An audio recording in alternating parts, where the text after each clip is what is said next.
Hello, it is my pleasure to start another conversation with the author of the site for the book Essential Oil Mixtures. Today our guest will be Krishana Chaitanya, a well-known expert in the field of Indian essential oil, aromatherapy, Ayurveda, etc.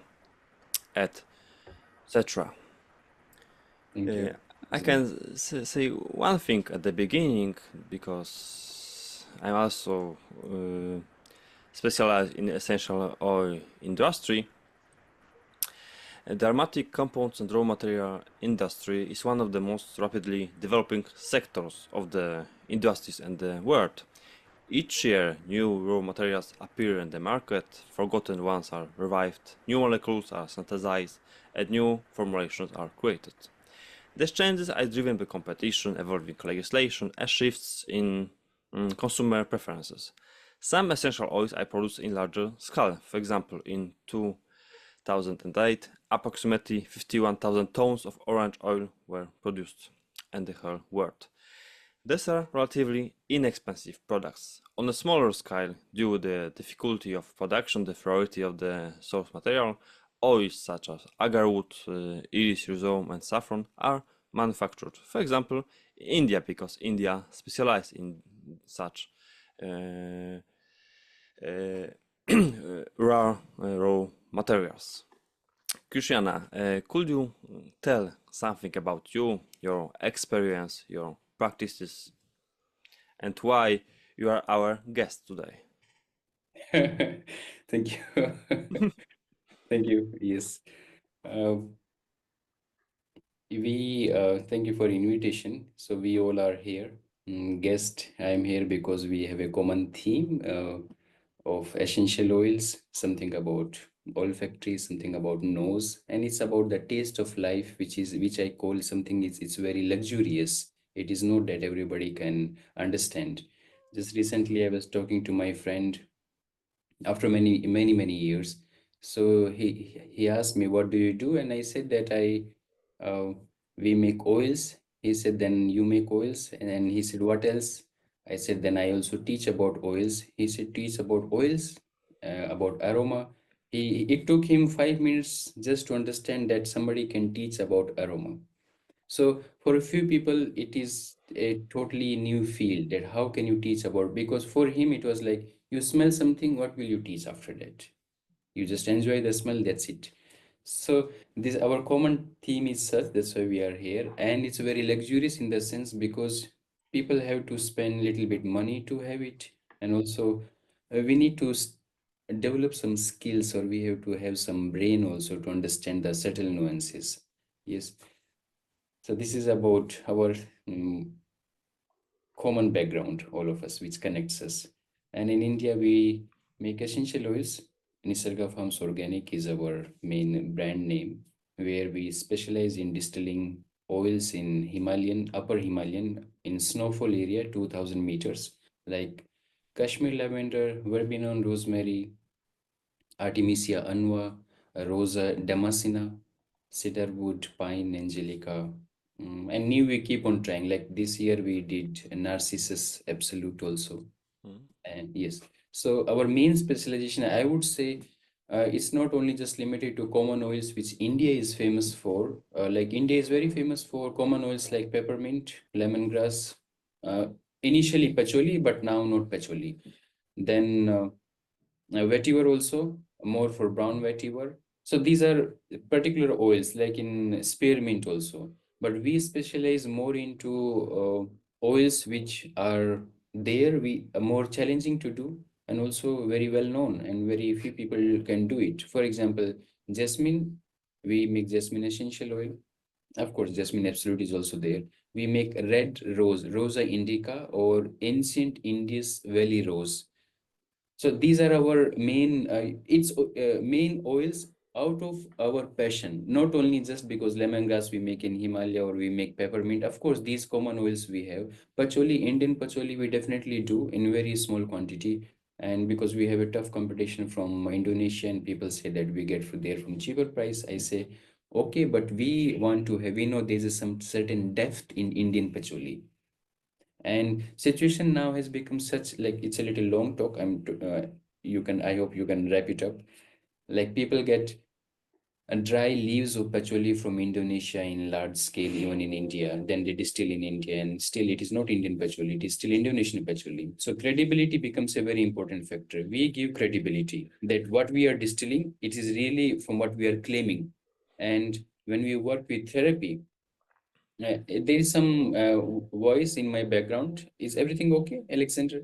Like I can hear. Maybe in you. Yes, everything is perfect. Okay. So the credibility becomes a very important factor when we distill, when we are into aromatherapy, and when we distill. How do you believe that this person is same what he was claiming before 1 year or before 5 years? When I meet people, then like sometimes I feel like that same question, nothing to talk about when I have meeting in aromatherapy, but they just want to see your face and feel you. That are you the same person what we knew before 5-10 years, or have you changed? It is something you have become mentally old. It can happen that you are just not progressing at all in life. You are simply carrying your 5 oils and you're talking 5 or 10 oils, whatever. So in our case, when I say Nisarga Farms, we are very passionate and progressive about distilling certain new oils also, like Narcissus. It took us about 5 years of preparation to make it absolute. The new project what we are having, like this year we started coffee flower absolute. We have not distilled it, but the project we start this year. So I think in 3 years we will make it coffee flower absolute. You cultivate some plants by yourself or you No, buy from other? coffee we do not cultivate. In Himalayan regions, we cultivate by ourselves. So coffee flower, we have to have tie-up with coffee estate or those who are cultivating coffee. Then we have to select the finest area, because there are still areas in India from where we can get like high altitude, what I call a little bit, where it's more cool in the mountains in southern part of India. So we make a type with them, then we agree to have coffee flower, and then finally we produce. So quality control is very important. What I'm looking for, what is my standard that I want to create? Okay, thank you. India is one of the most important country where the essential oils came from, because one of the biggest are China, America, Brazil, and India is one of the for, for the most important places where the essential oil are produced. About 20% of the essential oils produced in the whole world are from India. As you said, India is the number one of the mint essential oil producer. Yeah. Okay, and Marta, do you hear us?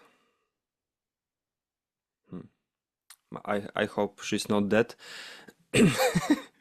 But We can talk. oh, okay, you said about Narcissus. It is. Mhm. Uh, how many different essential oils your company is producing? We are making more than 100 exact numbers. It can be 120 also. Like sometimes it is plus minus because every year we do not make. But when average, I know it's more than 100 essential oils.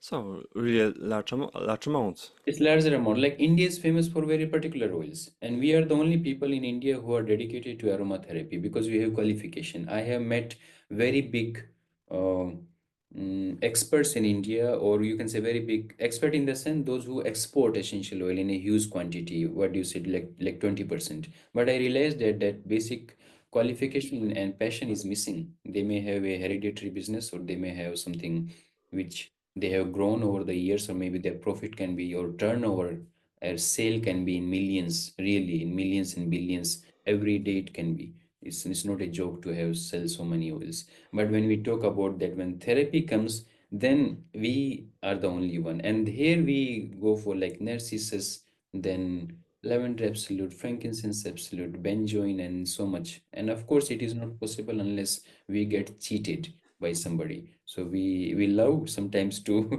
like the risk, like you want to go in the ocean or sea. Of course, waves are there, but unless you go, you will never learn.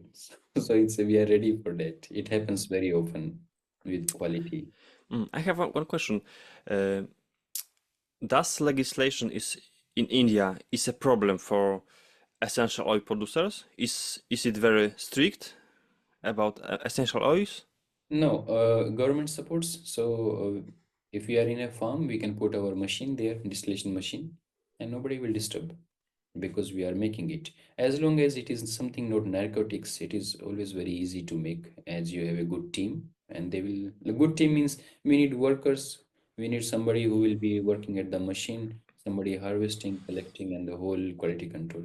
It's not that very difficult. Difficult challenge is that when we want to introduce something new, we already have a plant and nobody cares for it. Mhm. Then we have to educate our local people that okay, this is what we want to have. Then they will say, what will we do with it? We don't care, we don't know about it. This challenge is there, else there's no other challenge as such. Okay. How can you register essential oil in India? Because in Europe you can register essential oil or product based on essential oil as chemical mixture, drug, dietary Then supplement, medical device, food flavoring, biocidal product, plant protection product, feed additive, and cosmetic. How it in India? or, or they come into two categories. One is food, which is not mandatory, other is spices. So we see in a broad frame of spices, which comes here, spices means something herb, Yeah. and other is cosmetic. If my final aim is to make cosmetic or Ayurveda products, so I can go and register under either a spice government body, or I can register under the cosmetic government body, or I can register under the Ayurveda. Depends what is my how I want to sell at the end. Okay. And I have one other question. How did you started your work as a essential oil distiller? It's not obvious way to work, I think. Yes, it's generally it happens that some you have need to have very keen passion for it. For example, uh, before, like I was very sit now also into yoga and like spirituality or practices, meditation practices. This is the main task, which main life you can say, which I follow. So many people they contacted me initially because they wanted to have a strong trust, Mhm. somebody whom they can trust, and then whom they can uh, get to know more about oils from India. And in this process, we started like I was intermediating between some foreign clients and intermediating between like so they I was the main person whom they could trust. And in this process, we got cheated. So I was thinking that if we got cheated, then what is my value here? And of course, like intentions were very, very good, but the person in India, he cheated us. So it's not his problem, it is our lack of ignorance. I'm sorry, lack of wisdom. Our qualification was then I studied about oils, then we decided that we will take direct control of few oils, other else these things will become very tricky. And then my one major thing is that one of my spiritual mentor in essential oil, Buddhist Lama, who is there, and he said that you need to go with it because quality is a very big issue when we work with higher category of oils. And he said that you can handle it very well. So I also needed somebody who could say that, okay, you are the person who can do it. And that's how it started. So thanks to cheating with people, somebody who did, thanks to our qualification which we did not have, and we had to think that okay, we need to get qualified also, thanks to Buddhist Lama also, who said that yes, you can do it very well. Okay. Marta, do you hear us now? Hmm. Yes, I can hear you Okay, perfectly please, so now. please introduce yourself for our English speaking Okay, fans. how we go. We had a little bit of trouble with settings, but I'm on my phone now, and I hope now we can talk. So sorry, I missed some parts of the conversation, but hopefully we can edit it so that everyone can catch up. Sorry, I can't see Krishna at the moment, only Alexander, but I think you'll be okay. I see everyone, so okay. You will I'm see the me host. when I speak because I maybe when I'm speaking, maybe my photo will come up. Okay, yeah, all right. So my name is Marta. I'm from Poland. same as Aleksander, and I'm an aromatherapist. I trained in the UK while I was living there at the Penny Price Academy of Aromatherapy. I'm also a lecturer, university lecturer like Aleksander, and aromatherapy educator, same as Krishna, and also traveler and author of our book. I'm not sure you guys mentioned in the formulas, but we'll get to that. So that's actually the reason, one of the reasons we are talking today, our little aromatherapy book, which we co-authored with Aleksander, and we have a formula for a blend there, which was sent to us by Krishna. We'll talk about it because it's a great formula with very interesting ingredients. What's more, we are writing more books with Aleksander, who's the publisher of Pharmacopola. We'll provide the links to everything in the description, because the plan is we'll post this conversation on YouTube in August, hopefully. And what else? We have some interesting things going on in Poland with Polish aromatherapy, but I just wanted to say words about me, and we'll get to our topic and the book. So, as I mentioned, we are here because we are meeting every month with authors of formulas for our book, which is called Mieszanki, olejków eterycznych to aromaterapii in Polish, which translates into essential oil blends for aromatherapy. But it's not only about aromatherapy. It's still in Polish, but we hope to get it translated into English so that more people can benefit from the book. Not about formulas only. It's about aromatherapy, about essential oils and legal requirements, regulations we have in the EU on our European market. Some information on technology, how to formulate from the perspective of pharmacy, because as Aleksander told you, and I missed it, he's a pharmacist by training. So a little bit on that as well, and on the history of aromatherapy, the situation of aromatherapy, and then we have 12 oils in our first edition and 15 in our second edition. Krishna, I probably haven't seen it. That's the second edition. Your formula is there as well, obviously.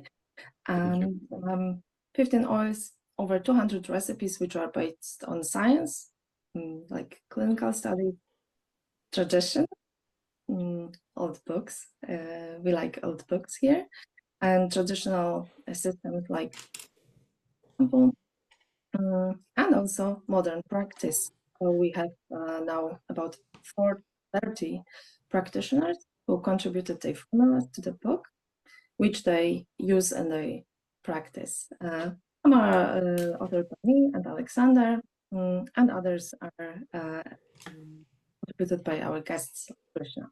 So that's the reason we are here to talk about aromatherapy, and the book is an excuse to do that, I would say. So yeah, that's a little bit of introduction, and I guess you talked about aromatherapy in India. That was one of our questions. We wanted to compare aromatherapy in India, the current practice, a little bit on history with the situation in Poland. So I'm not sure because I missed some part of the conversation. Okay, we chatted about legislation in India and the Poland, about aromatherapy. What else? We chatted about how he started his working as an essential oil distiller, and something like that. Okay. Did you manage to say something about aromatherapy in Poland? and the current situation? I told only about legislation. How Okay. can you register essential oil in Poland? Yeah, yeah, that's a lot. We have a lot of regulations because the European market is highly regulated, and there are new regulations in the cosmetic industry and other industries. Like it was called by someone from the cosmetic industry as a tsunami. It's a tsunami of regulations, and I think that's a very good way to put it, because in like 5 years, maybe we had so many changes. Everything is constantly changing. There are more and more requirements. Producers have to meet, and sellers of essential oils as well. And also the other legal problem we are having right now is with aromatherapy, which Aleksander didn't mention yet. So everything was going quite well for us in recent years compared to other countries. Like we have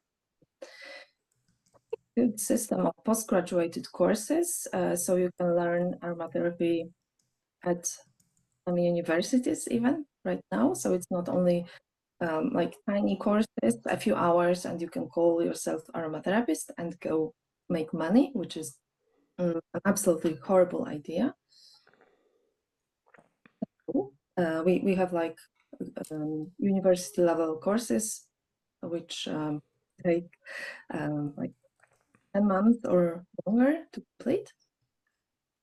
We both teach at such courses. We even have now a new one in aroma cosmetics, where we will have to formulate cosmetics, natural cosmetics using scent.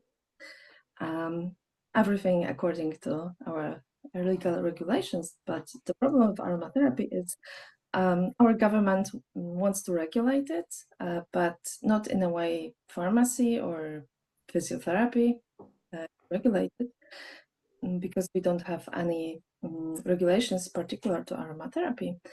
And they want to call it an alternative practice, a dangerous alternative practice, and basically restrict access to it. So that's the problem.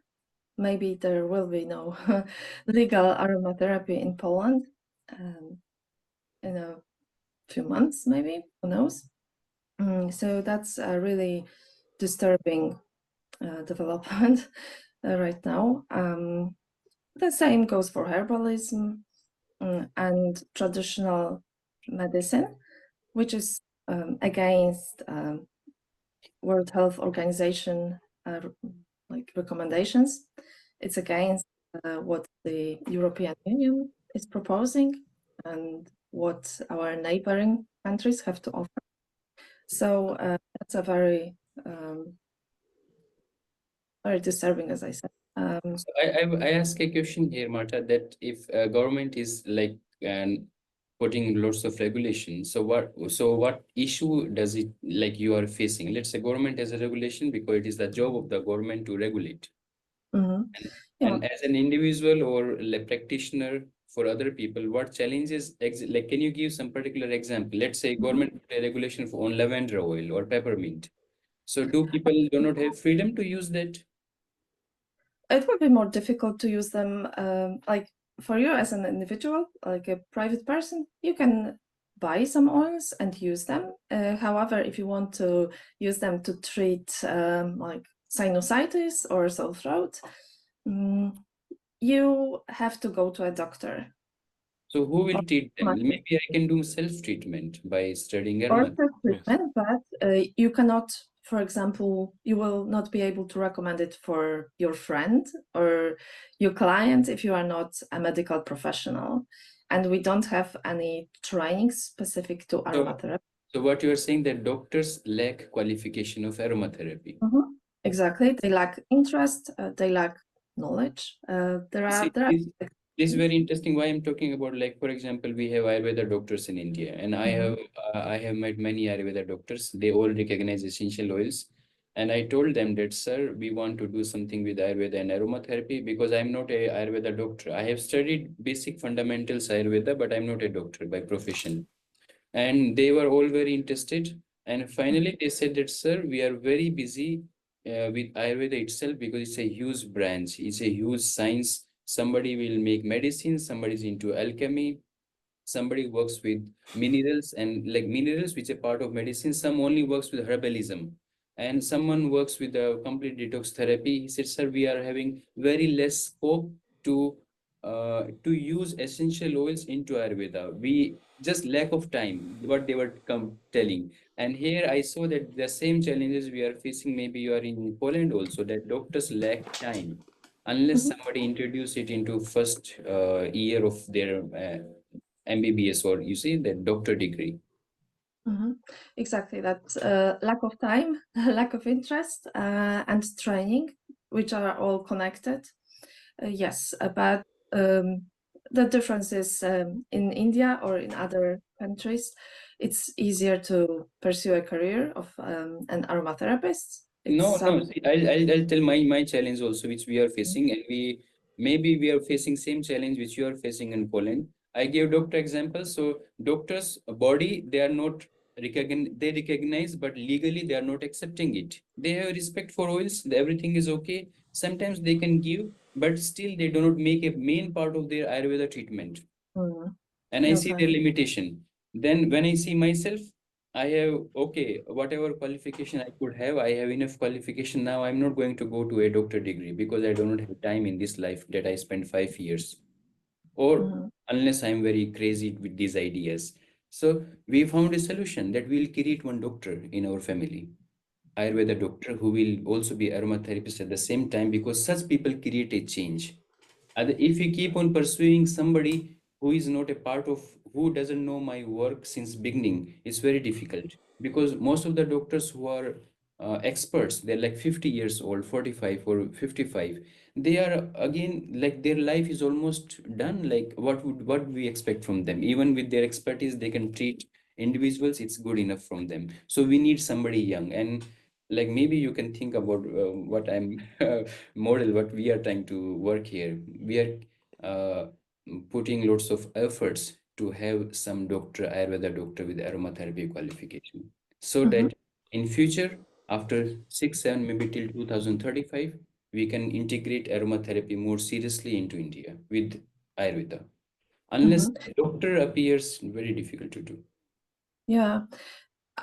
So I think we are all interested here in traditional medical systems.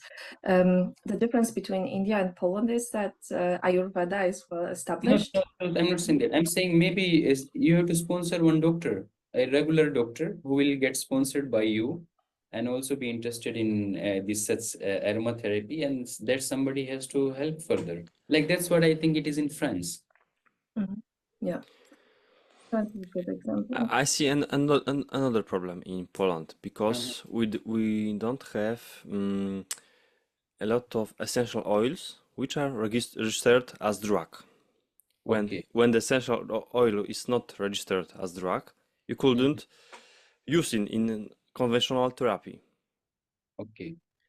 It's And is a big problem in my opinion. Only we have a pure clove oil registered as drug. Mhm. It's the only essential oil which is registered as drug in Poland. For example, in France, it's a bit different because understood. in in pharmacy in France, you have a lot of essential oils which are registered as drugs. Mhm. In France pharmacies, you can only sell essential oils which are registered as drug. In Poland, when you go to pharmacy and wants to buy essential oil, uh, Only clove. in most case you have essential oil registered as cosmetic. And okay, that makes a very big challenge, because if they are Yeah. not registered, then people will simply will not believe that. How do I believe that when like this needs to be taken care, and not, I mean, change into the legislation or some system has to be there. Uh, and what about this herbalism, like traditional Polish herbal medicine system? Is it recognized or not? Like what is Could you repeat the question? traditional Polish Hmm. herbal or herbal medicines? What is their role to play? Are there doctors who are traditional doctors who practice with herbs in Poland? Not really. Not really. Of course, we have a lot of herbs registered as a drug. It's official. We have a lot of herbal drugs, which are really drugs in the case of legislations. But we don't have a lot of physicians which are Who works with which works with herbs a lot. Yeah, I know traditional? a couple of such, but it's not very often. Mhm. Understood. So anyway, herbs are registered. So just you have to get the maybe like Saint John wort is registered as a herb, and we have to say that make the oil also registered. Like one part is done already. Yes, but the It's oil is separately registered or separately controlled than drug. I Of see. course, when you have, for example, lavender oil, you can produce it as a drug based on the European and or Polish pharmacopoeia. It's obvious, but when you prepare the essential oil from this lavender, Mhm. pharmacopoeia lavender, you don't have you don't have pharmacopoeia essential oil because it's the separately regulation. And so, like now coming back to your question, as I know, like in India also, we do not have such essential oils registered as drugs. We also But face but but but you have a lot of essential oils in the pharmacopoeia, about 30, I think.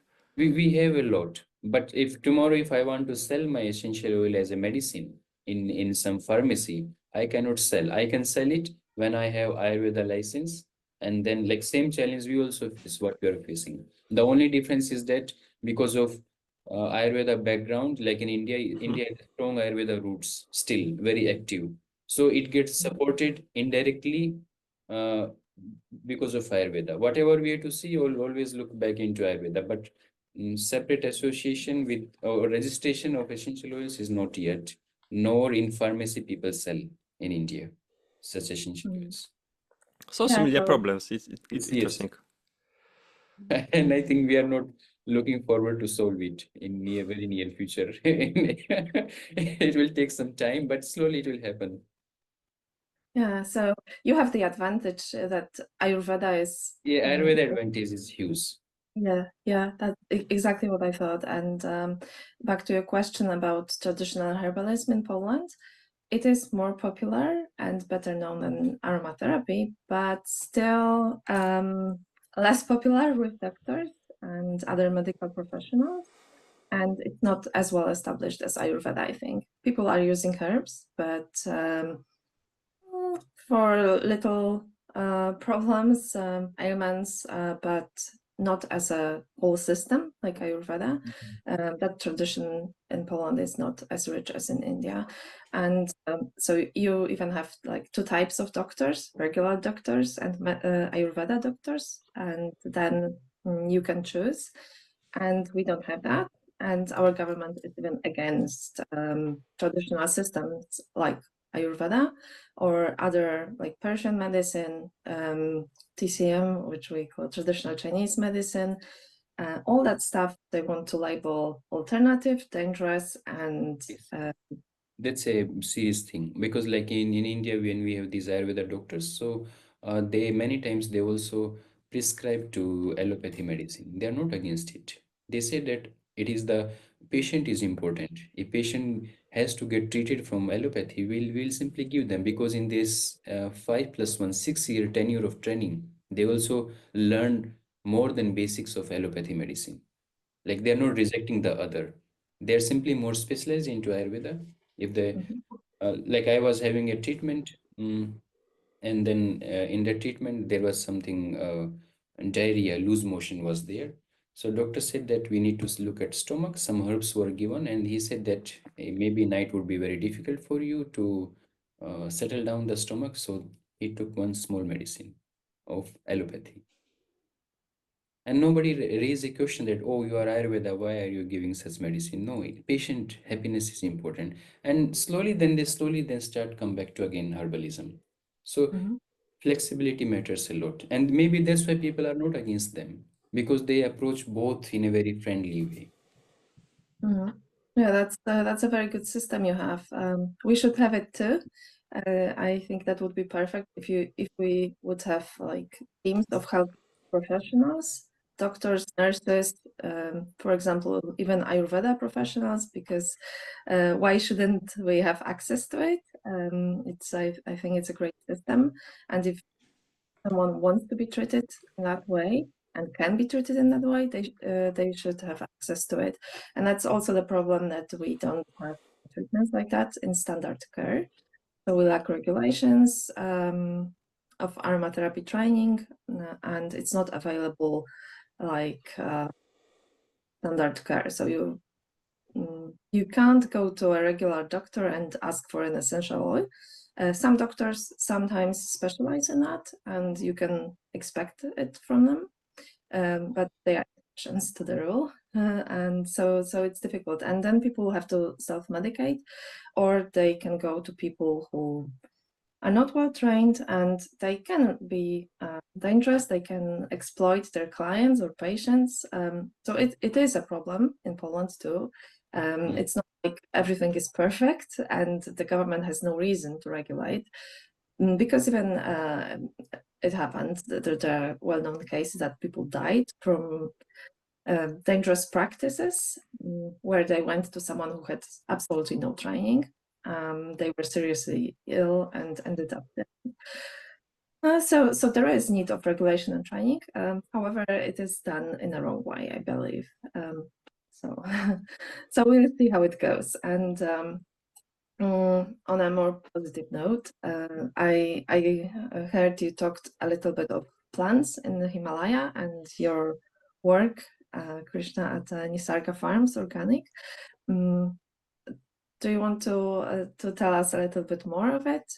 We told our readers and listeners that we're going to talk about some interesting plants and unique products, like, for example, attars. Would you like to tell us more maybe about perfumes and cosmetics, and not only medicine? Because essential oils are not only medicine. We mentioned cuisine, but there is also the cosmetic side of them. Yes, thank you. So many questions are here in one one question. So, I will okay, in Himalaya we have really a huge variety of plants, because valleys, like, we divide according to the valley, what valley we have, and every valley will be very unique depending on the sunshine and whether it is behind a big mountain range or it is covered, like sandwiched between the mountains. Accordingly, like, you can say there are 50 countries within Himalaya, just to say. So we have to identify what valley we are into and from which valley the raw material will come. Like, spikenard comes from other valley, valerian comes from other, lavender we have in other valley, and rose is suitable some other valley, rose geranium somewhere else. And then few, like lavender and rosemary, verbenone, they go together. So in this way, we have lots of plants, no doubt in it. Few plants we are already using to make essential oils, and my effort, as I said before, is to get to know more new, let's say, Saint John wort we have in Himalaya. We are not able to make it, like, we do maceration, but still it's like we are not cultivating it commercially, and like in our farm, it's we are all dependent on the wild is good for some time, but sooner or later we have to be we have to start cultivating it. Similarly, there are few more plants there, like, which are like artemisia varieties are there, yarrow is there, which we only have plants which we are not cultivating, and hyssop. So one, okay, regular oils I won't talk, because anyway we make, and others which comes from Europe, but we have very much into possible to cultivate in Himalaya. For example, helichrysum. When we have helichrysum, we were checking this Bulgarian report of helichrysum oil and Corsica also. So in Bulgarian helichrysum oil, we found that there is a aroma component called beta himachelin. So beta himachelin is, it was first, as I know, was found into Himalayan. That's why Himachal, like where I live in, it's a Himachal state. So in Himachal state, origin oil where they identified it, they just call it alpha himachalin, beta himachalin. So same component is in upper Himalayan oils, and it was also in helichrysum. So we think that we can cultivate immortal also in Himalaya, definitely. Like, of course, apart from, so these are new tasks or projects which I take a lead. This is one part of essential oils. And about others, other unique, it is more of a, like, I would say, in a due course of time, we have lost lots of knowledge about others. We have, or maybe we preserved a lot. Both can be possible. It depends how we interpret the history. For example, there is a very famous Ayurveda institute in India. When Britishers attacked India, so Indians were very serious to preserve their own heritage. Thanks that they attacked, and they wanted to take everything out. So before 100 years, in 1901, some institutes were like, they opened that we want to preserve our Ayurveda, we don't want to depend on allopathy. So it depends on the mindset of the people. In early 19th century, so early 20th century, they were very serious to start something with Ayurveda. Even in late 18th century, there are records where people put lots of effort just to preserve yogic science and naturopathy and treatment through yogic practices. So what we see in Ayurveda, it is not just, it just came up in last 20, 30 years. Even during the colonial period, there were serious efforts from Indian people to preserve and to continue the heritage. Maybe from this perspective, you can see that who did efforts when Poland was going through bad time in the history, who did what to preserve, and where the thread was broken. So others becomes a part of it. And the in 8th century, authors were at its peak. Peak means it was famous everywhere, particularly in the Arab world, Iran, Arab, and then it continued to the West. West we don't see because it is very far from us, what we call Europe at that time. So Arabs were the main, like, intermediate, and of course Indians were also there who traded. So when something is very famous in the 8th century, so it takes minimum 200 years to develop, just to, and at that time speed was very slow. So we consider that somewhere that beginning of this century, like let's say second century, third century, authors were already there. This is what we assume. Otherwise, they cannot become very famous in 8th century, and that tradition continued. But Mhm. however, we see that the history goes, it's very far, far deeper because um, mm, in before 5,000 years in Takshila, which is now part of Pakistan, like near to the border of India. So Italian professor, he discovered one artifact which is like a miniature model of some distilled something. So at that Yes. time, now the thing is that something was distilled there, and records are there that they discovered that artifact. Also, they found one dead body, and inside that dead body there was a knife. It means somebody came, put the knife inside the body, and then he stole something. We can find artifacts, but we cannot find perfume because it is Mhm. so it's like somebody discovered wine in China or in Georgia many years, let's say 2000 years back. Wine was preserved, but we have not discovered any perfume of 2000 years old perfume, or maybe 5000 years old. So just proof is missing because perfume was evaporated. But the vessel still remains. And it is very obviously, it's a very common sense, Marta and Alexander. When we boil something raw material, which has aroma molecules or oil inside it, let's say yarrow or peppermint, anything, and we find some equipment, nobody can ignore oil floating on the top of it. It was Mhm. very obvious. People, like, you just see the oil. It's like you're cooking a meat and oil comes on the top of it. So you just establish a fact that this animal has a fat, and this fat is such color. Same way, ancients definitely discovered that oils were there. How they used, because we have found artifacts. It was in Cyprus also, not only in India. Those records are missing. So history we have to see from different perspective. Difficult to see. That's what I'm saying. Difficult to understand what went at that time.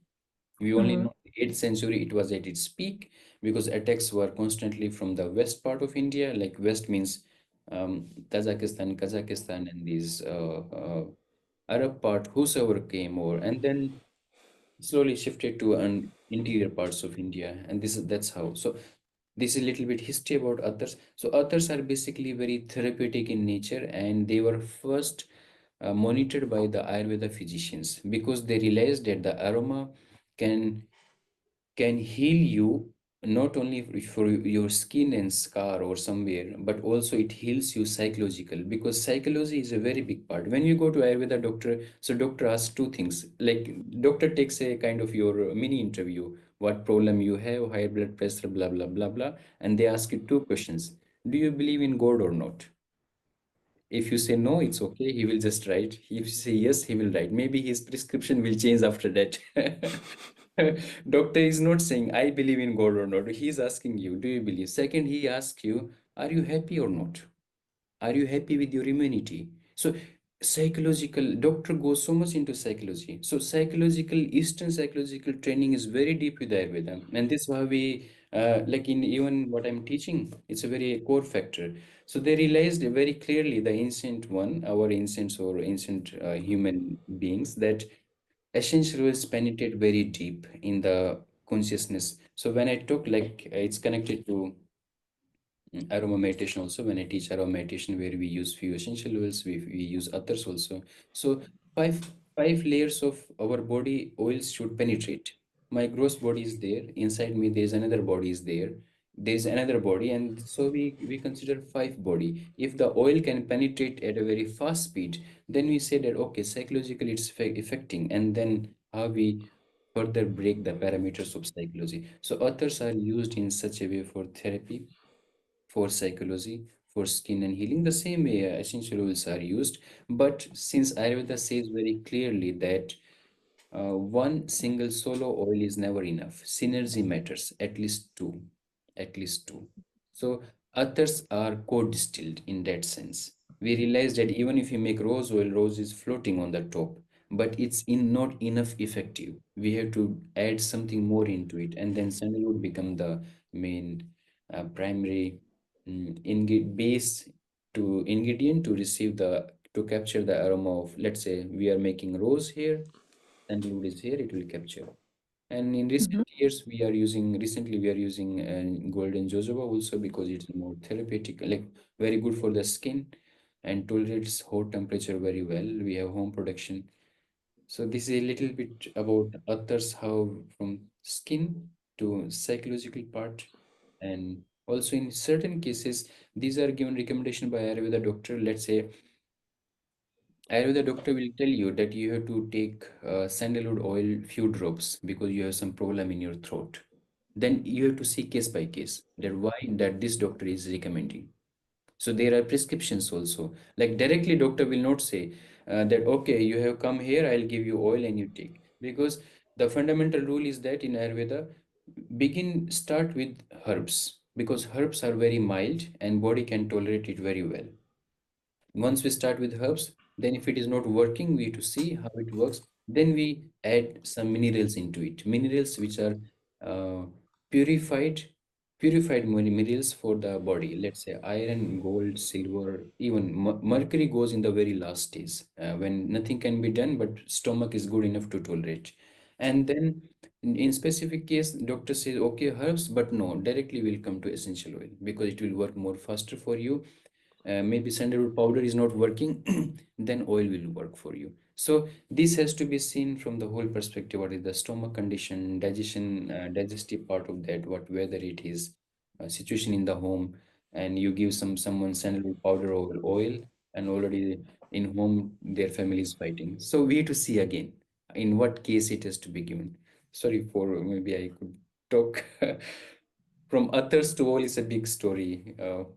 So others are used in multi-dimensional, of course, for perfumery also. And like personally, like one of my favorite ways to use attar to be very practical. Okay, aroma meditations are one personal thing which somebody can do, somebody cannot do. Whenever I'm traveling and whenever I have cold and cough, and when I feel that I need some extra strength in the body, then immediately we have one attar and we just apply it. You apply it into your navel, or you apply it on this marma point or this acupressure point, and it will feel you, make you warm enough, and you will, if your running nose is there, it will stop. Just apply there, and you even don't have to put it here and below your nose, and you don't have to sniff much. Particular point is enough.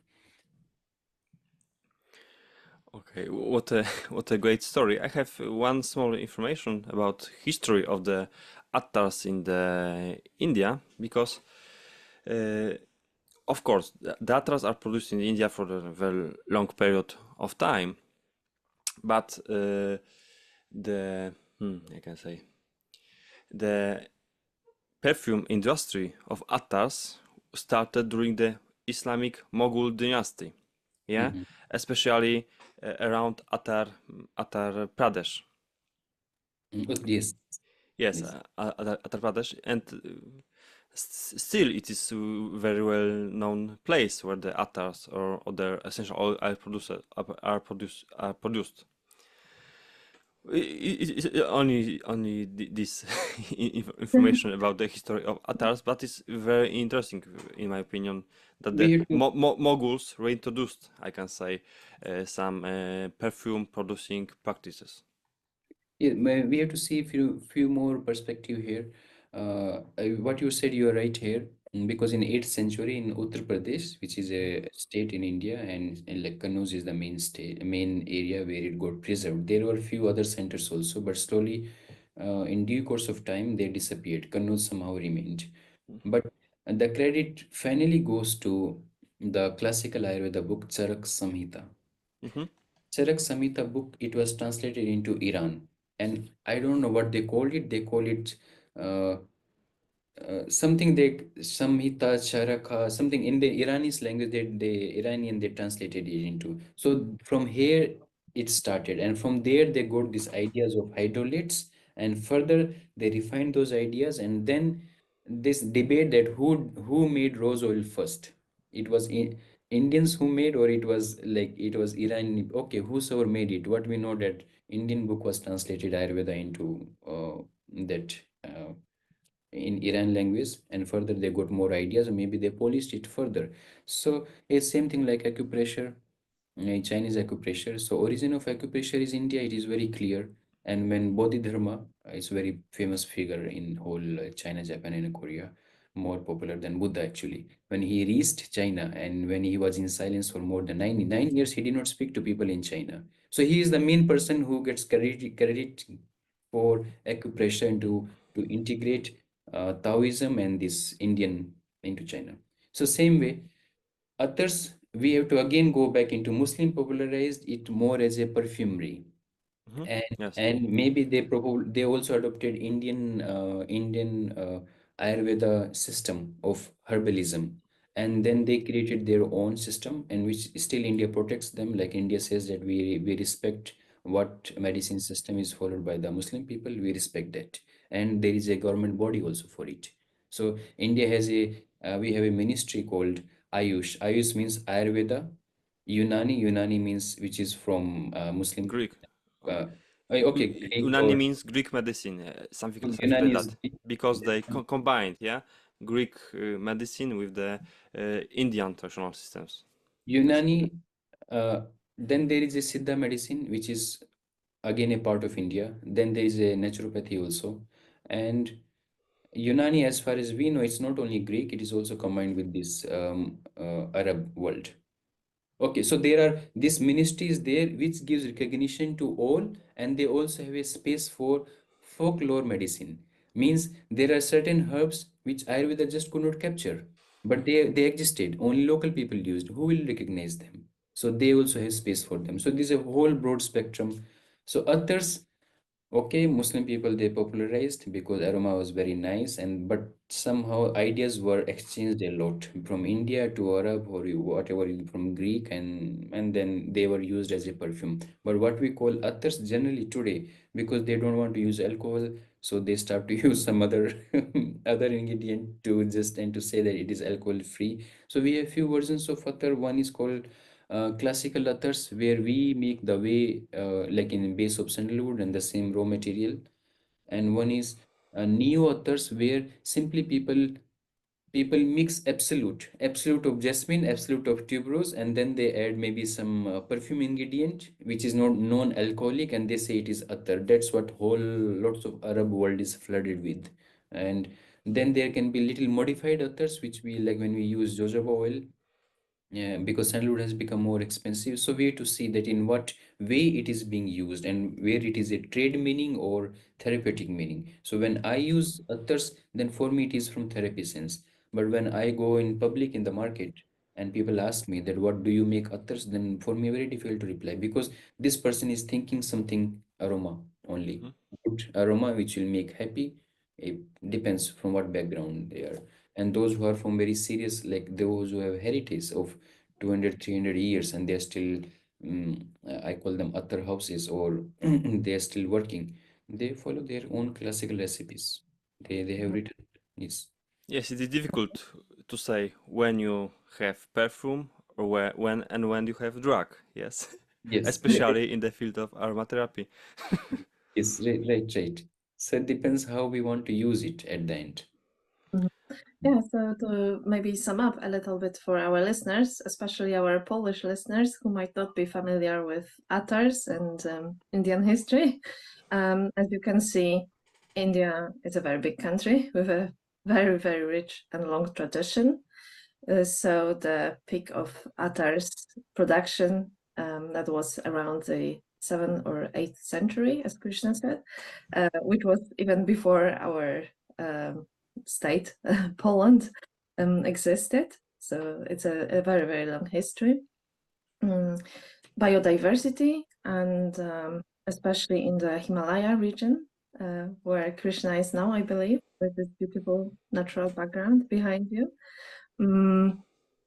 A lot of valleys and especially the height. So there is a lot of difference in climate, geological conditions. And because of that, the plants you can cultivate there, you can basically cultivate most of the plants, I believe. Not only sandalwood and not only nard or nardostachys, as some people call it, but also lavender, rosemary, things we associate with the Mediterranean, but you can grow them in Himalaya due to the height of the mountains and biodiversity. So that's amazing. And attars, if someone is interested in attars, and we'll provide links to it, I believe Krishna has a course, a whole course on attars and attars production and use. So if you want to learn more, you can. Fascinating topic. So we could say maybe attars are one definition that Alexander mentioned, and which is popular in the Arab countries, is it's a non-alcoholic perfume. We could also say it is a kind of a blend because you distill at least two ingredients together, or you mix them during the process. Well, we could maybe say a traditional base was the precious sandalwood oil. Today is jojoba or jojoba, as people call it, more popular and obviously less expensive, but also still a very good ingredient. And Krishna is also producer of oils like carrier oils, vegetable oils. Not only essential oils, not only hydrosols or hydrolats, absolutes, but also carrier oils. Attars. So you could use attars as perfumes. Rose And attars. Mhm. Krishana, I have one other question because it's not important, but I'm really interested in one thing. When you produce attas in the India, do you need to use bamboo pipe as a condenser, or you can use other materials? yes, now bamboo traditionally used because more easy to get and now replaced by steel pipe. So it's okay to use other materials. Okay. Yes, and here one thing, one of the best results in other in skincare, we have got very fine results, feedback for rose other, because it works very well for face upliftment. Like people are just happy. So and this was we got one feedback from our Polish friend, she because she gave this massage, or what you say, face therapy to her clients, and she said yes. But not only that, but Polish, I'm saying because we are talking with Polish people like we are. So, but other people also, rose, and other is jasmine. Jasmine other, it's fantastic, and even when people put on scar, people have seen that yes, it heals the scar. Somewhere they just cut or somewhere. This. And one thing, sorry, it's a little bit interesting, but I want to share it. So in 8th century, when it was very popular, so there's a record that the king at that time, because anything becomes popular when government is favorable. So like we are talking about Polish government. So at that time, the king was very popular, and there's a very legend that he was so. Of course, India was very very rich at that time. So he gave one Chinese monk. He came to India. He lived in India for 15 years. A grand welcome was given to him. It is not easy to give grand welcome that somebody from China is coming and he is living in your country for 15 years and we'll give him grand welcome. So things you see, we have to see what attitude we have. So I'm talking about the attitude which that king or Indians had at that time. 15 years he lived there, of course, as a monk. So he was very famous for his charity. So after every 4 years, he give donation or charity. So when he started after 4 years again, so on first day he said, Chinese, this you are the main person today. We will have you, and then he gave a lots of perfume, money, and whatever. Next day, 10,000 Buddhist monks were given one attar perfume, which was what kind of it was, I do not know, but 10,000, one gold coin to each, of course, food. Then next day, common people were giving. Fourth day, somebody else were given, and then priest class was given. And finally, this continued for many days, and I think after 20 days, the king continued this whole tradition of this charity, and he gave everything. So when he gave everything, so he took out his gold. He said, "You also take it, whatever pearl or precious material." He was standing almost naked. Maybe he was standing only in his underwear at that time. So he told to his sister, "Now finally, all is given. Now let us." Then the final this ritual started for this 11th dimension. So it is not only about charity, how we recognize the 11th dimension here, which is also astrophysics, they speak about it. So I thought to share a little bit about when we say 8th century, 7th, 8th century, it was at its peak. We have to see what was the philosophy of the king at that time. Otherwise, it cannot become so famous, and how receptive he was towards someone who came from China.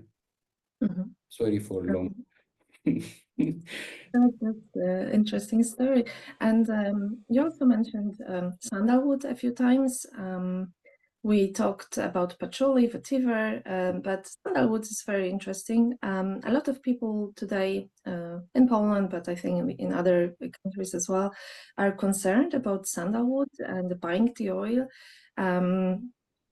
What is the situation right now? Can you buy, should we buy essential oil of sandalwood from India?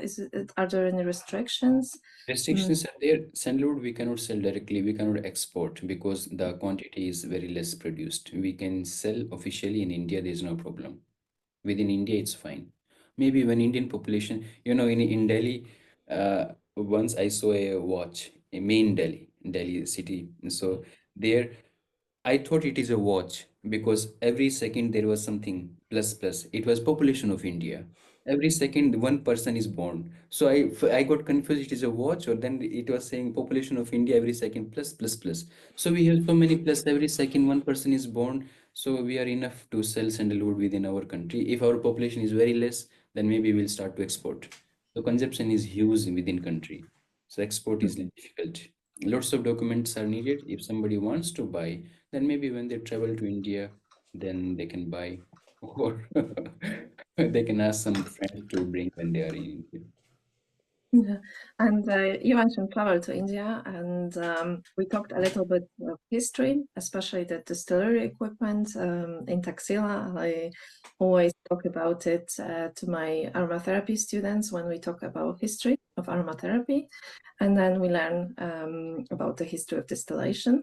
So, are there any interesting places in India you would recommend visiting for people who are interested in the industry and aromatic plants, but also in Yes, perfume? yes, Kannauj, please, yes, visit. It's for us, we could explain it.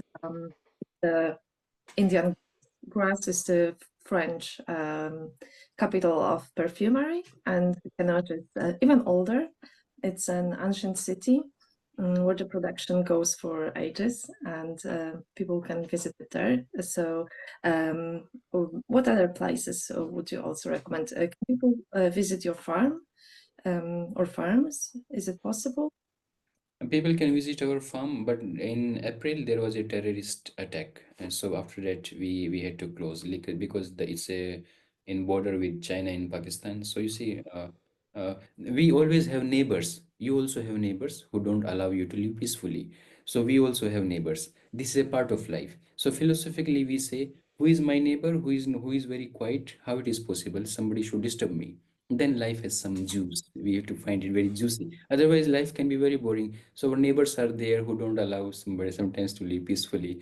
So terror attack happened, and after that, it was very serious attack. And then they start to check everybody who is coming in and out because for locals it's not a problem, and somebody who is a foreigner. So we stopped again these farm visits.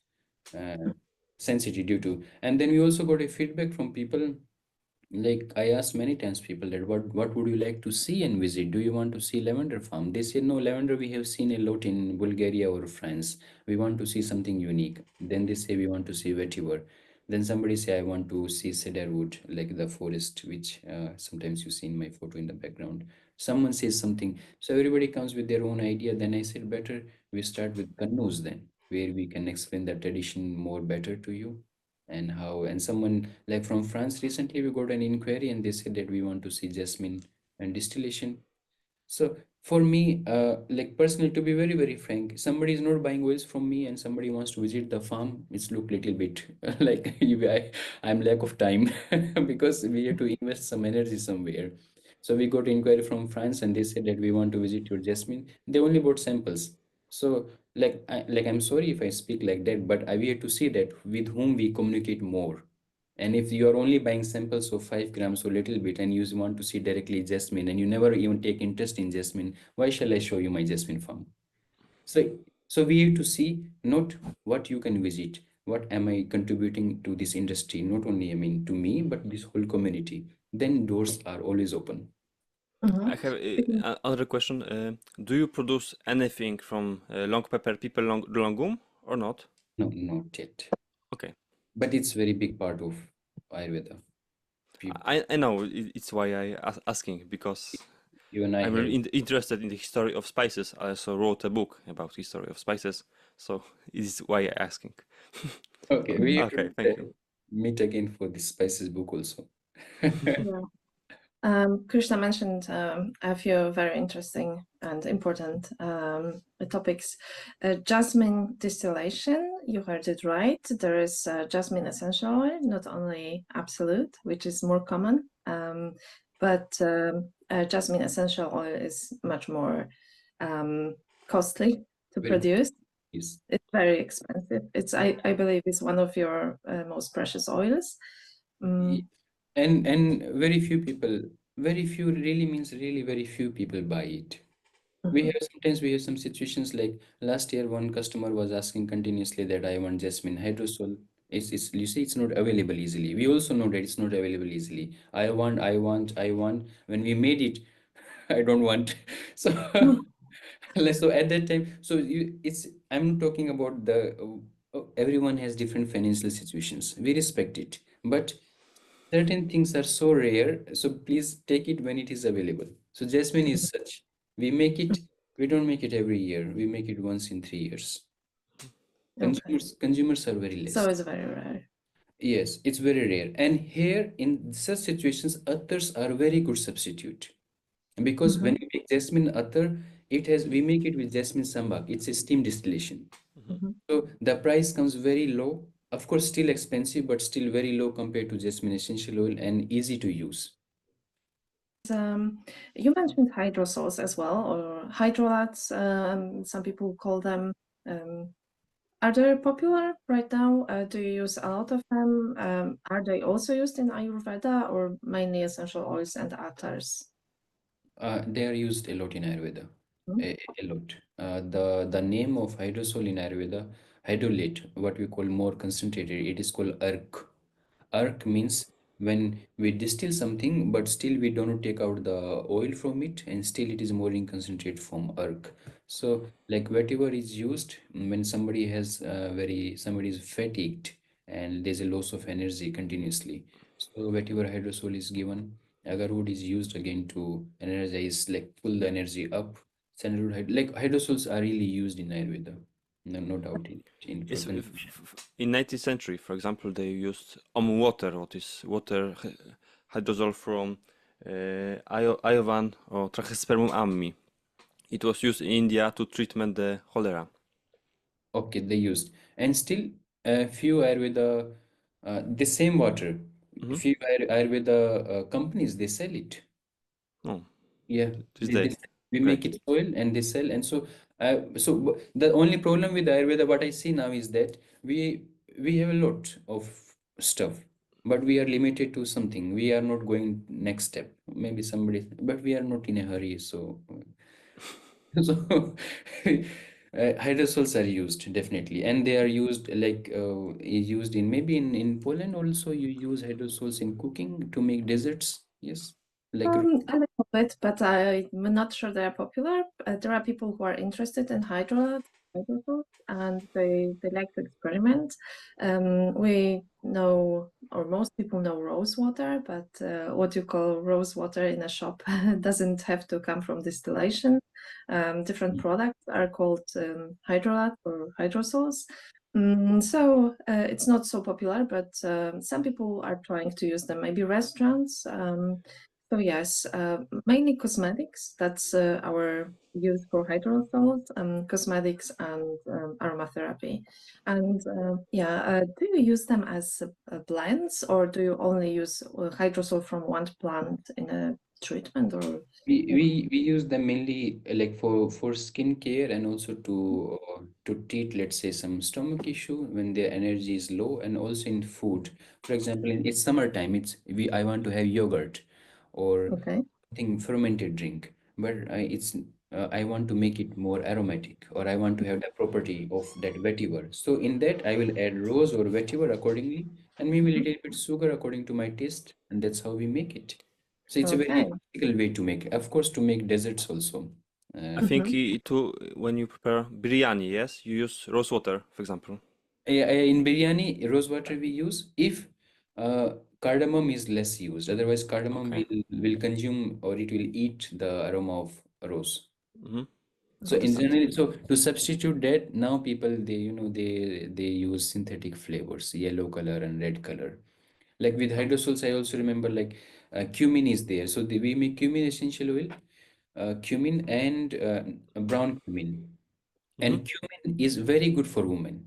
Like if you are a woman and you cross 40 years of age, by the time you will reach menopause, then please start consuming, like Ayurveda says, consume cumin as much as I mean daily dose, not too much, as much as you can regularly, so that by the time it has naturally, it will give you the hormonal balance. So when women face such issues with hormone balance, and particularly this reproductive hormone balance, then cumin, it's a decoction is used, which is kind of hydrosol. Cumin is like we in simple words we can call it cumin herbal tea. Okay, Yes. So cool. they are Yes, very big herbal part teas are of more popular yes. in Poland. Mhm. Sorry. Hydrosols mainly for cosmetics now, but I think there is a growing interest in hydrolats at the moment. Mainly cosmetics, but I think we'll get to the point where we will use them in cooking more, which would be great. And not only rose waters.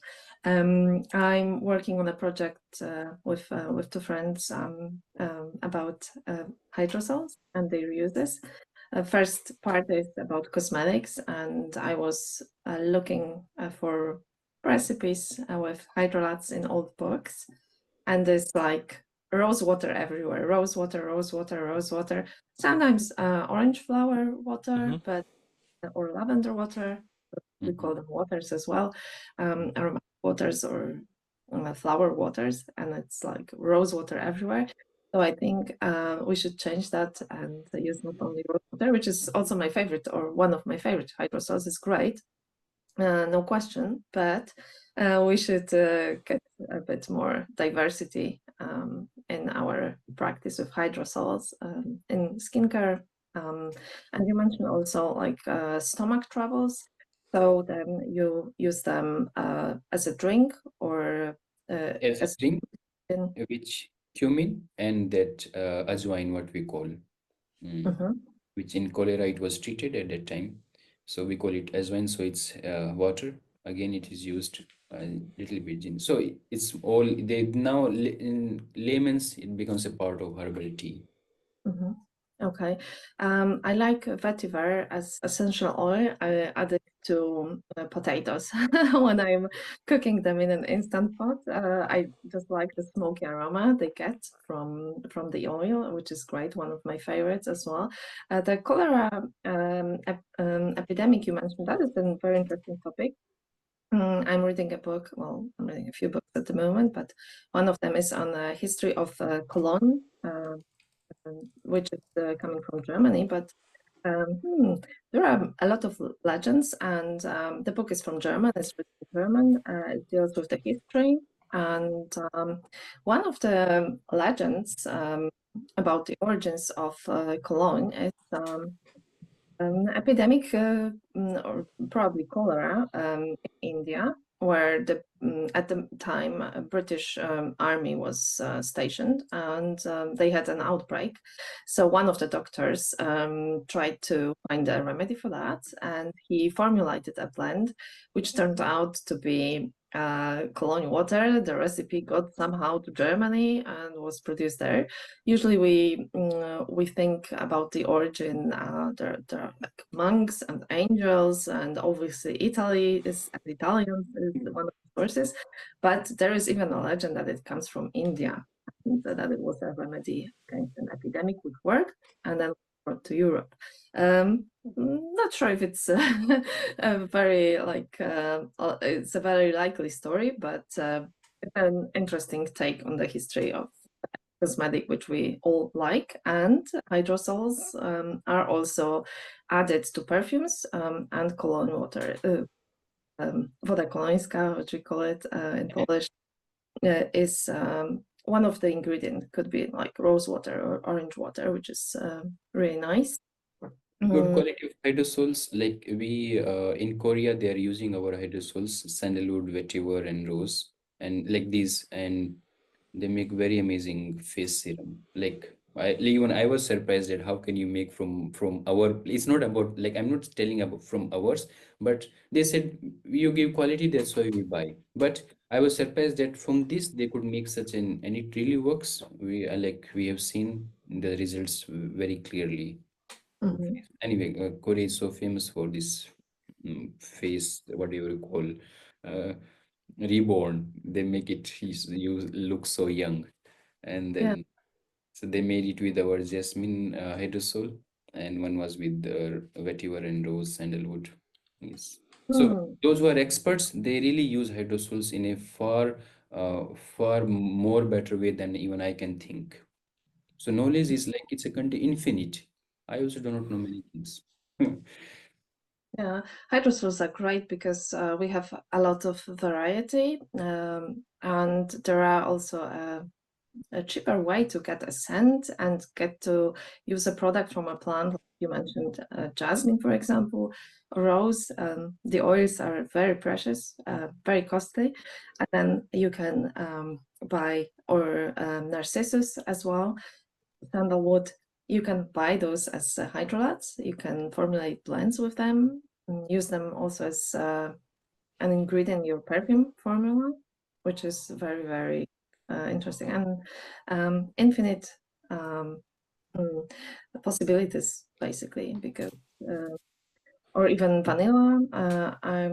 You're distilling vanilla hydrosol, but some people do. So even if there is no oil on the market, like essential oil, you can use hydrosol, which is really great. So Right. it's I want to ask, like Marta, you said that vetiver is also you love vetiver, which it's a smoky, and then you so same in Alexander because you also cook food, so very expert into it and spices. So what is your favorite, like maybe something ingredient? I would ask you, not only oil ingredient, from which you use in cooking, from which it can be made oil also. Hmm. I really adore cardamom. Yeah, the green cardamom, Elateria cardamomum, not Amomum subulatum, which is Nepalese or Indian black cardamom. Yeah, of course, in dals, for example, when I cook dal, of Mm. course I use black cardamom, but in most other preparations I use green cardamom. Also, I add to coffee. I also love saffron. Mm. Yeah. What else? And I really like the smell of the long pepper, pepper longum. It's a bit pricey. It's not cheap spice, especially in Poland, but it's have very interesting flavor. It's, I think these three spices are I like the most. S- when I prepare something sweet, I really like tonka bean, yeah, Dipteryx odorata, what is Mhm. also unobvious spices and not well known in Poland. Mhm. Yes, it's not well known in many countries. Tonka bean, yes. Even Mm. pepper also is not very like people know black pepper, they don't know this Mhm. pepper. So right, it's Which is you. nice. As you were talking about saffron, I must say saffron attar, which Krishna produces, is very great. I'm not sure I like saffron so much in cooking or dessert, but it has this chlorine quality for me. Yeah. But as a scent, if you put it on your skin as perfume, it's really, really good. It's was one of my favorites for traveling, especially. So yeah, It's one of our best sellers, saffron attar. yeah, saffron, sandalwood, vetiver. It's there are so many scents, but as Krishna mentioned, you can even buy lavender dye, buy rosemary oil. So there is a great, great variety, and all in one place, all from one region. So we will provide links and your contact details in the description of the video so that people can find you and your products, because they should. I think India and Indian market is very big and diverse, and some people are afraid they are not getting quality stuff when they are buying on the internet, and there are some sellers that are contacting people on Instagram and stuff like that. It's good to be careful, but we know Krishna's products, and we can say they're really good quality. You got all the paper. You can get all the paperwork if you want to buy bigger quantities and sell to people. And if you want to formulate your cosmetics, you will get all the documentation you need in the European market. So that's not a problem with Krishna and his products. It is a problem with many sellers. I must admit, it's difficult to get the chromatographic analysis of the oil, and you can see the oils are tested, so you can see what ingredients are in there. You can then formulate and according to all the restrictions, allergens and stuff like that. So that's an advantage of the product. So I highly recommend it. And we have, I think, questions, two more questions to Krishna. One of the topics we wanted to mention is yoga and also chakras. Many people in Poland are interested in chakras, and I think every year when we get closer to autumn, people start to be interested in chakras and energy medicine. Would you like to comment on that? Do you have courses on chakras or not yet? What's the situation? Is like currently I'm teaching this chakra course. This will be very soon. Next week will be second last class. So September we finish. It's a 7 months long course online, and by the time we actually finish it, it will be 9 months. It's an intense work because somebody contacted me and they said that, oh, maybe we can think of chakra for one day. I said, one day is, how can you even think? When we don't know about it, then we can think everything in a short one day. It's a serious work, really very serious. So if I want to just play around with it and just say that, okay, chakra sound is this and this is chakra color, this even chat gpt will tell, but but there is something more. For authenticity, we approach teachers or we approach people like you, people in Poland. So my aim here is to give maximum authentic knowledge based on my own experience, which I had since last 25 years in India. I mean, since I was more active in this field. So like for me, it was very easy to learn step by step without any pressure of time.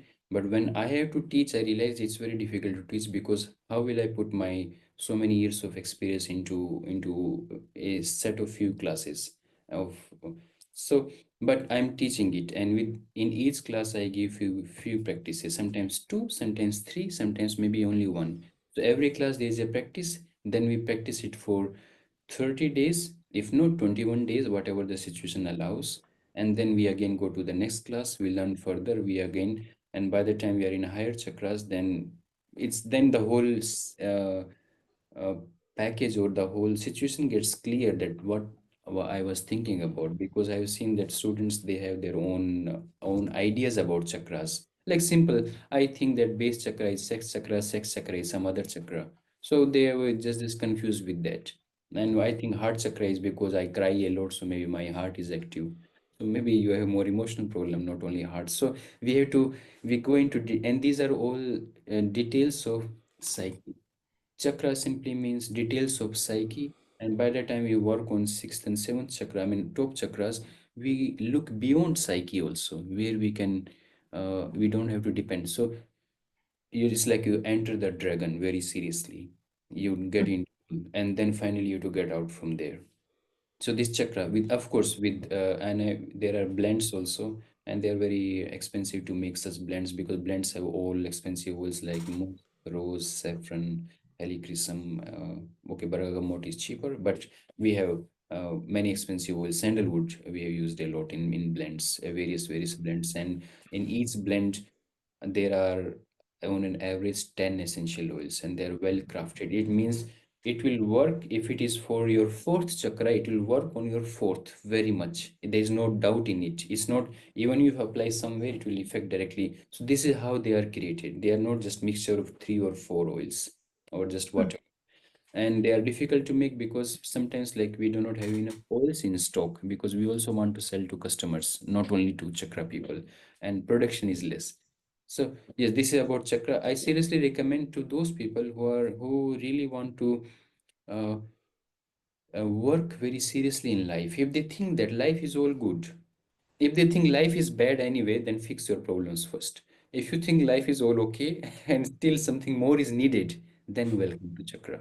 So it is a definitely a higher knowledge, not for problematic people. I mean, if I have problem with my wife or husband or in my with my dog or some neighbor, then see sometimes it happens. Or if I have finance problem in my job, then we cannot take care of chakra. Chakra happens once basics are ready, then higher comes. So I recommend to those people. And for aromatherapists, those who are into perfumery or in any walk of life, it it will give so much tremendous knowledge that sometimes maybe like in my current this course, we have lots of participants, more than 40. And I think that on an average, when I look at the students, many of them, they will take more than 3 years to digest this knowledge.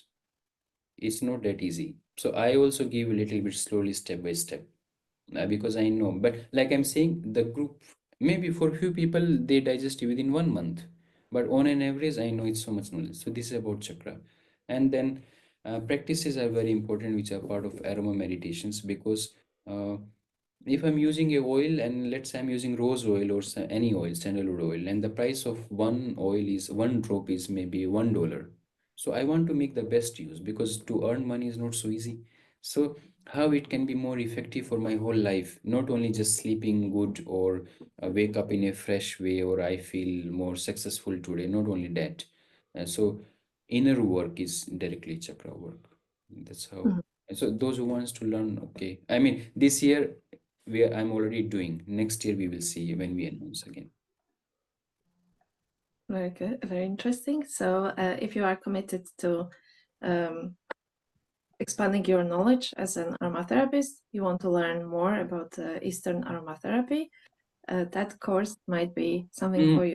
Chakra is for everyone. Chakra is for all people. Yeah, Anyone yeah, can but participate. if you are And in Chakra, I don't teach about aromatherapy. okay, but you are still using the oils and blood. Just using the oils as a tool to Oh, because the effect is very fast. Like I can tell to people, okay, you can use gemstone. Like there's a copper in my hand now. I have copper ring also. So I don't recommend these, because these are for different purposes. So what can work in a most effective way? So then it is aroma. We work with this. That's why I'm using it. People say that why are you not recommending a gemstone or something? I also have some see. Uh, Maybe you can see or not. Sorry. mhm. I have this. These are also used a lot in therapy. It's from Indian Ocean. I brought it, but I don't recommend it, because who will buy it by the time you get in Poland or somewhere? It will be serious stuff, and using them is more after chakra. I can recommend them, not at initial stage. So chakra is for everyone. For others, yes, more for those who are into perfumery or into aromatherapy. Yes. Okay, and we got a question on Instagram, which maybe you want to comment on how to raise vibrations using essential oils. That was the question. What do you think about it? How to feel vibrations? How to raise, like get more vibrant, I think. Chakra. One has to go through chakra. Okay.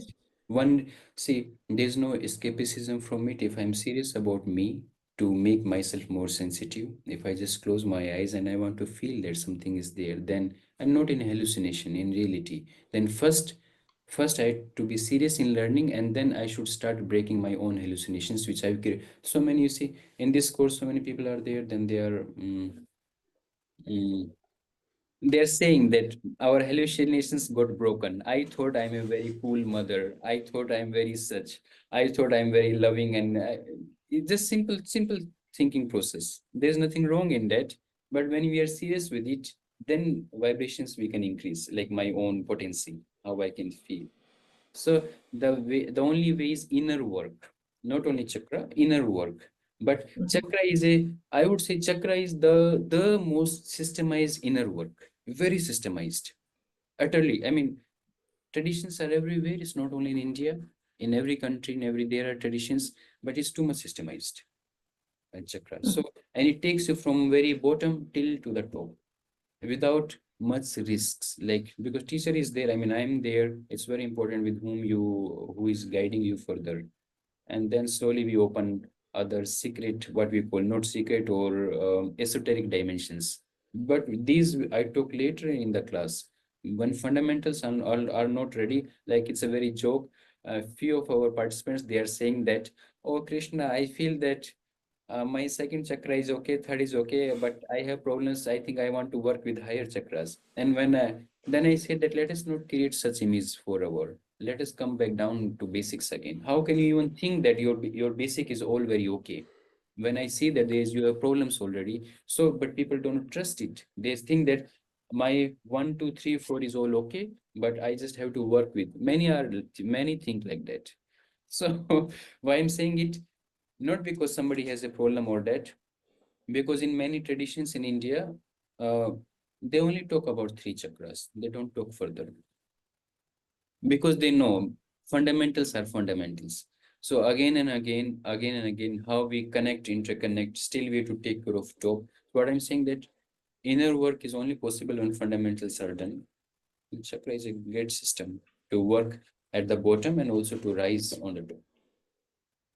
Mhm. Right, thank you. And one last question, I think, from me. Maybe Alexander has some more questions.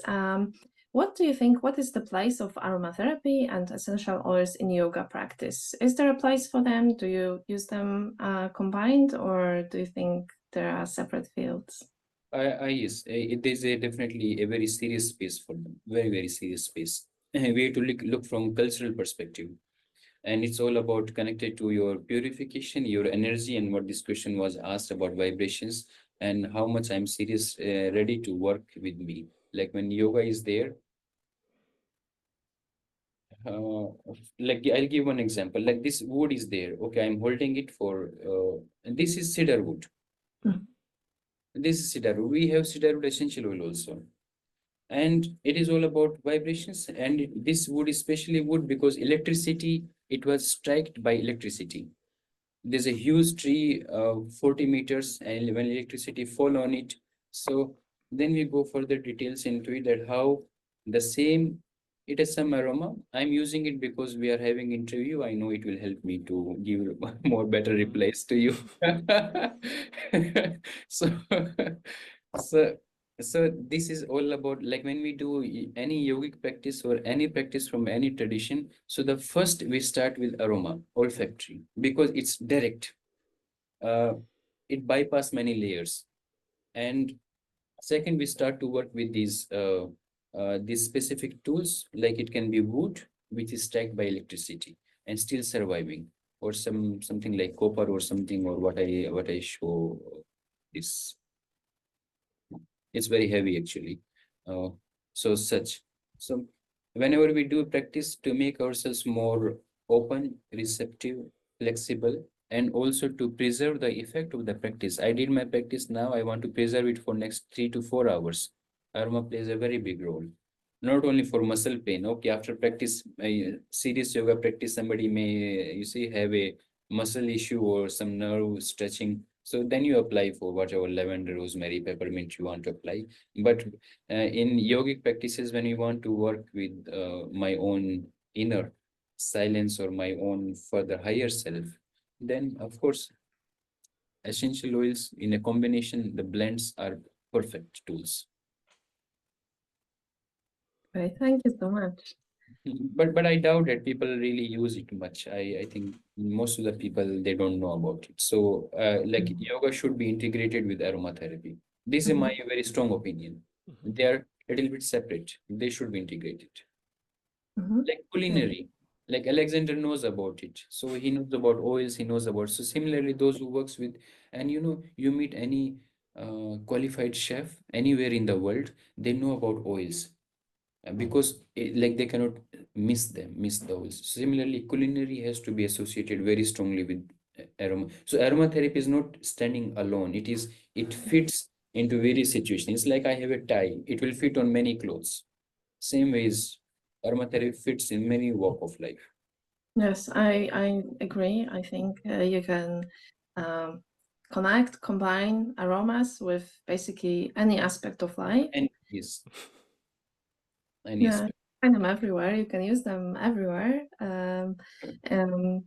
Maybe we forgot about some of the practices our ancestor knew, and I think we should go back and learn from history as well, and learn how to integrate those practices in our modern lifestyle, which you can do, as you can see by Krishna's example, in so many aspects of his work and life.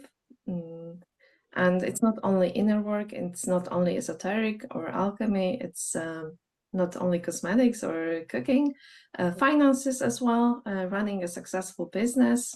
You can do it on all Yes. levels, say. In astrology, they recommend many oils for those who have troubles with finance, relationship, and something. Then in Indian astrology, so there is astral aromatherapy. Like it's still developing. Like we have to, like those who are learning, they take the source knowledge from India, that how in India various oils are used. And also there are, it's little sometimes becomes very funny. I don't talk about it, but yes, possible. You use particular oil for particular time and this in this way, and you just see in few days result comes. That's great. Thank you. Alexander, any more questions, comments? No, all other questions I answered during our interview, so it's all Okay. from me. No, the last part is usually we talk about our plans. So what are your plans for the next weeks or months, Krishna? Where can people meet you? Are you planning on traveling to Europe? Because I know you sometimes travel to other countries. Any plans to visit Poland or not yet? This year, there's no such plan. Next year, I can think about it. My next year, I have plans to visit France because there's a school in France and they show interest in this few of elements of Eastern aromatherapy. Mhm. Of course, for oil also. And then I will obviously feel that if I'm in this field, aromatherapy, or anybody who is in, then we should go to France once. I have never been there. I've been to Italy, but I want to visit France for to connect further. And not only for business, but to see and feel. Because in many aspects, they have done lots of work, and I have respect for them. Like in the beginning, we talked about how they're using essential oils into their chemist or their pharmacy. The Yes. pharmacy. So to get more further ideas to strengthen and to educate yourself, I want to go to France. It's next year. At that time, maybe I can include Poland because Schengen visa is mandatory for that. And apart Great. from that, we And you mentioned you have some courses. Mhm. yes, And yes. courses that people can sign up for. People can sign up, but we are very limited because we get very lots of inquiries that when are you teaching? Like once we teach, then we are kind of silent because we are teaching this course. We don't do any advertisement.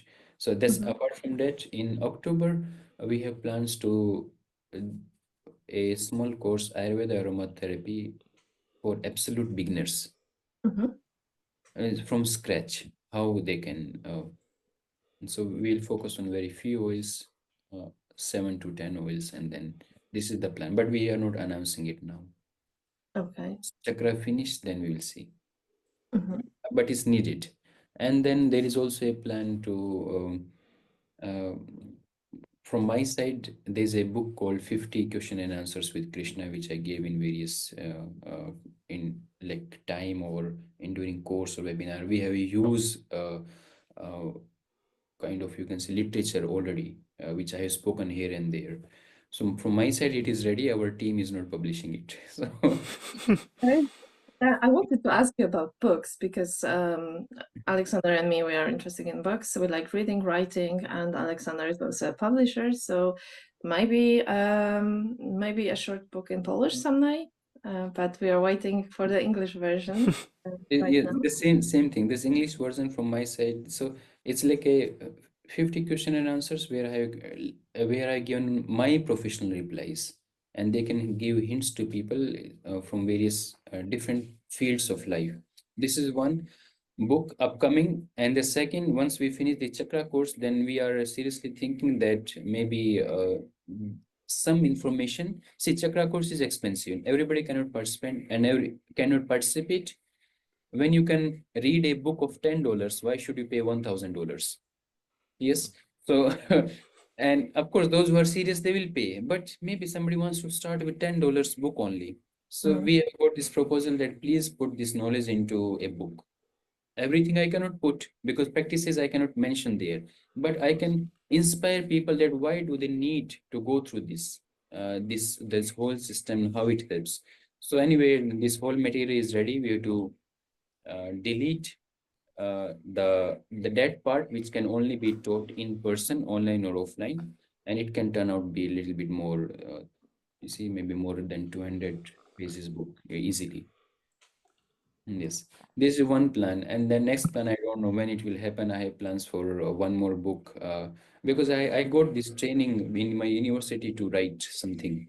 So I'm not a professional writer, but since training I have received, so I want to use that skill.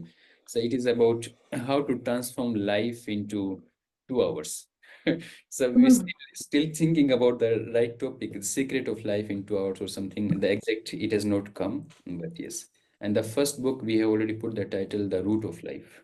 That's Mhm. how, because 50 question and answers is one thing, but my aim is that something should be really very effective for people. Do not write your garbage. And if I have something to give, and if maybe it is garbage for other people, so I'm a little bit careful. Is it really meaningful or not? Meaningful, at least we can make the topic meaningful. So the root of life, how it can be inspiring and without giving extra burden to readers. When English version is finally ready, I will inform you. These are the plans about education. For OS, Mhm. we want to finish benzoin absolute and frankincense we did, but we want to make the next lot Mhm. without jojoba. Okay, and which species is it? Is it the Boswellia serrata, the Indian frankincense? Boswellia serrata. Boswellia serrata, great oil. Thank you so much, Alexander. Any plans you want to mention? I don't know. I don't want to mention. So, what? Publishing books and finishing my PhD like every month. We are Yes. finishing. Just may I know your topic? What topic you are? I specialize in the phytochemistry and toxicology of the plants, I can say. Mhm, I run a research about Agrostema gitago, what mhm. is common cockle. It's not aromatic plant, but it's quite interesting because of the toxicological aspect of this plant. So I was talking about doctor. We already have a doctor. I hope I will be next year because I'm Yes. now finishing. Your role is, so see, I'm very happy to know that your role and effort, both of you, and maybe a few more people who are connected to develop the community work in Poland. It's Mm. very important to work for the community. Wherever you are, I mean, tomorrow if you come to India, then India becomes your community. So it's very important. So whenever, even when we sell oil, then I make sure that when we do partnership, I say that are you really working for your community or not? Or you are just trying to sell oils? Selling anyway, sale will happen. But if your attention is not on your people, I mean your neighbor or your Mhm. city people, then work cannot be, we cannot call it a good work. So I'm very happy to know that the efforts you are putting, your intention is very nice. It's a proud moment for me to know your work. Thank you. So, I think it's all what about our today meeting. Thank you very much, Krishana. Thank you, Marta, for Thank you. participation. Thank you a lot. Okay, no.